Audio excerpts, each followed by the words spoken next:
하루에 7분 7minute English. 오늘은 화요일 즐거운 리딩 시간입니다. 이번 강의에서는 세계적인 베스트셀러 작가 파울로 코엘료의 The Pencil이라는 글에서의 한 부분을 공부해보려고 합니다. 이 글에서 작가는 연필의 특성을 소개하며 연필과 사람의 공통점에 대해서 이야기하고 있는데요. 먼저 지문을 읽어보며 오늘 공부를 시작해보죠. Second quality. Now and then I have to stop writing and use a sharpener. That makes the pencil suffer a little, but afterwards it is much sharper. So you, too, must learn to bear certain pains and sorrows, because they will make you a better person. Third quality. The pencil always allows us to use an eraser to rub out any mistakes. This means that correcting something we did is not necessarily a bad thing. It helps to keep us on the road to justice. Fourth quality. What really matters in a pencil is not its wooden exterior, but the graphite inside. So always pay attention to what is happening inside you. Finally, the pencil's fifth quality.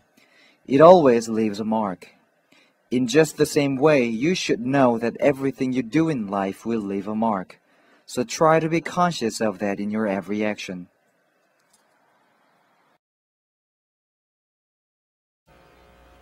자, 이번에는 지문을 같이 공부해 보도록 하죠. 원문에서는 작가가 총 5가지의 특성을 제시하면서 연필과 사람을 비교하고 있는데요. 우리는 그 중에서 4가지를 골라서 공부해 보도록 하겠습니다. 자, 첫 번째 문장이에요. Second quality, 두 번째 특징이라는 거죠. Now and then, 외워주세요. 워낙 많이 쓰이는 단어입니다. 그렇죠? 뭐 때때로, 이따금이란 말로서 가끔씩은 이렇게 해석을 해도 괜찮겠죠? I have to stop writing and use a sharpener. 자, 여기서 말해주는 sharpener는 sharp하게 만들어주는 컷이라는 의미로서 여기서는 연필깎이를 의미하는 거죠. 결과적으로 가끔씩 나는 쓰기를 멈추고 연필깎이를 써야 해 라는 문장이었어요. That makes the pencil suffer a little. 그것은, 그렇게 연필깎이를 쓰는 것은 pencil, 연필로 하여금 suffer, 고통을 a little, 조금 받도록 만들겠지만 but afterwards, 그 후에, 하지만 그 후에 he is much sharper. 그리고 재밌는 점, 여기서 the pencil을 he라고 부르고 있습니다. 의인화시켜주는 거죠. 그는 훨씬 더 날카로워진단다 라는 거예요. 좀 아프겠지만 연필깎이로 깎아주면 더 날카로워진다는 거죠. So, you too, 그래서 너 또한 말이야. 그리고 문장이 이어집니다. Must learn to bear. 자, bear. 곰을 말하는 명사가 아니에요. 여기선 견디다라는 동사입니다. You must learn to bear. 견디는 것을 배워야 한다라는 거예요. 근데 무엇을 견디는 겁니까? Certain pains and sorrows. 어떤 정해져 있는 특정한 그런 고통들과 슬픔들을 견딜 수 있도록, 그렇죠? 배워야 한다는 거죠. Because, 왜냐하면 they will make you a better person. 그런 pains와 sorrows가 너를 더 나은 사람으로 만들어 주실 것이기 때문에 라고 말을 하고 있네요. 자, 두 번째 문제 한번 읽어보도록 하죠. Third quality, 세 번째 특징입니다. The pencil always allows us to use an eraser. 자, 동사 erase는 지우다라는 뜻이죠. eraser, 지우는 것이라는 의미로서 지우개를 말하게 되는데 연필은 언제나 우리로 하여금 지우개를 쓸 수 있도록 허락해준다는 것이에요. 무엇을 하기 위해서? To rub out any mistakes. 자, 여기서 먼저 우리가 이 rub out이라는 동사를 이해해줘야 되는데 rub는 문지르다는 뜻입니다. 그래서 문지르는 것이라는 의미로 rubber, 지우개라는 뜻으로도 쓰인다는 거 기억해 보시면서 rub out은 문질러서 지우는 것을 말하게 되고요. mistakes, 실수를 지운다는 거죠. 결론적으로 실수를 지우기 위해서 지우개를 사용하는 거. 연필은 우리로 하여금 허락을 해준다는 거예요. 예를 들자면 볼펜은 지울 수가 없잖아요. 그렇죠? 그 얘기를 하고 있는 겁니다. 그리고 이어진 말이 this means that. 이것은 의미한다죠. 뭘 의미하죠? that이야를 의미하죠. correcting something we did. 우리가 한 무언가를 correcting, 고치는 일은 is not necessarily a bad thing. 그리고 not necessarily 밑줄 쫙 한번 그어주세요. 꼭 그러한 것은 아니다 라는 말을 할 때 우리가 많이 보게 되는 표현입니다. 결론적으로 우리가 한 일을 고치는 것은 꼭 나쁜 일은 아니라는 것을 의미합니다. 라는 말을 해주고 있죠. 뭔가 잘못을 했으면 뭐 사과를 하든지 뭘 하든지 간에 해서 고쳐야 된다는 말을 해주고 있습니다. 그리고 그 문장이 이어지기를 it helps, 이것은 도와줍니다. 라고 말을 하네요. 근데 무엇에 대해서 도움이 되는 겁니까? To keep us on the road. 우리가 길 위에 있는 것에 도움이 된다는 거죠. 그리고 그 길은 어디를 향한데요? To justice, 정의 또는 옳은 어떤 무언가를 향해 우리가 가는 그 길, 우리가 그곳에 있도록 이렇게 우리의 실수를 지울 수 있도록 해주는 것이 도움이 되고 있다라고 말해주는 문장이었죠. 계속 읽어보도록 하죠. Fourth quality, 네 번째 특징입니다.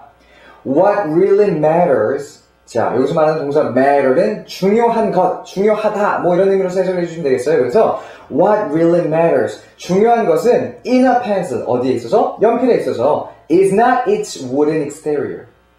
그 밖에 있는 나무로 만들어져 있는 외관이 아닙니다. 라는 거죠. 연필에서 중요한 것은 밖에 있는 나무 외관이 아니라는 거예요. But the graphite inside. 하지만 그 안에 있는 흑연이라는 것입니다. 그 연필 심이 중요하다는 거죠. So, 그러니까 always pay attention to what is happening inside you. 그리고 여기서 pay attention to에 좀 읽어주세요. Pay attention to something, 그 something에 집중하고 신경 쓰는 거죠. 그러니 너도 너의 안에서 어떤 일이 일어나고 있는지에 신경 쓰렴. 거기에다가 더 집중을 하렴. 이라고 말을 해주고 있는 문장이었습니다. 자, 그리고 마지막으로 넘어가도록 하죠. Finally, the pencil's fifth quality. 자, 연필의 다섯 번째 특징이에요. It always leaves a mark. 자, leave a mark라는 것은 흔적을 남기다 라는 뜻입니다. 결과적으로 연필은 언제나 쓰고 나면 그 자국이 남는다는 말을 해주고 있는 거예요.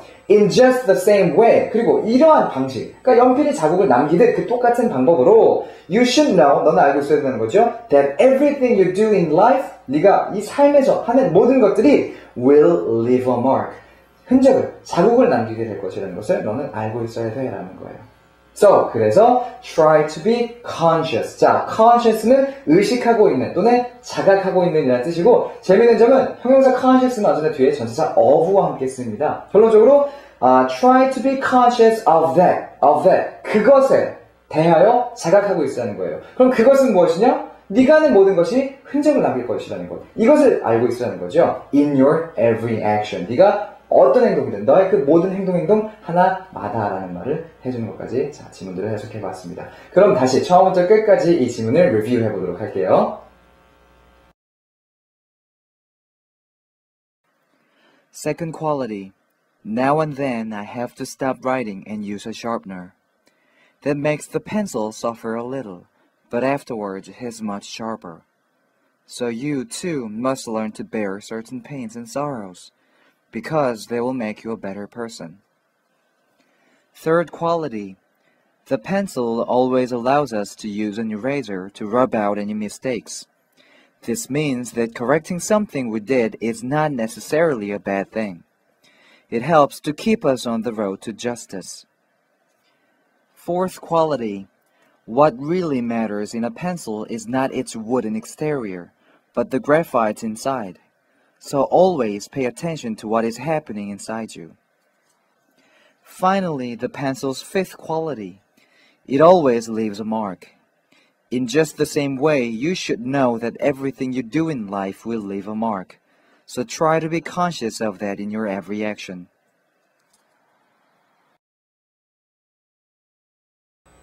자, 오늘은 작가 파울로 코엘료의 The Pencil이라는 글에서 발췌한 지문을 읽어봤습니다. 오늘의 강의를 마무리하기 전에 오늘 배운 표현들 중 가장 중요한 표현들을 골라 복습해보는 시간을 가져보도록 하죠. 오늘의 표현 그 첫 번째입니다. Now and then.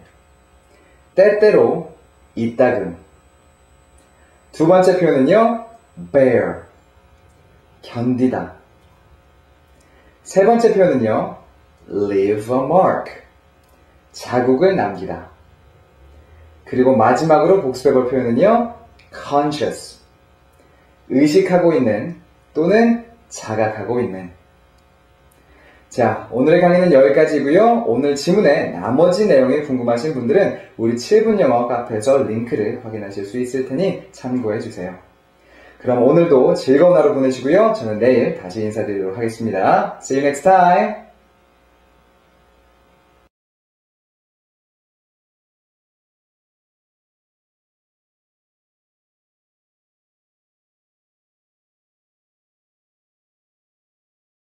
7minute English를 통해 영어에 대해 더 많은 것을 알고 싶으시다면 7분영어닷컴을 방문해주세요.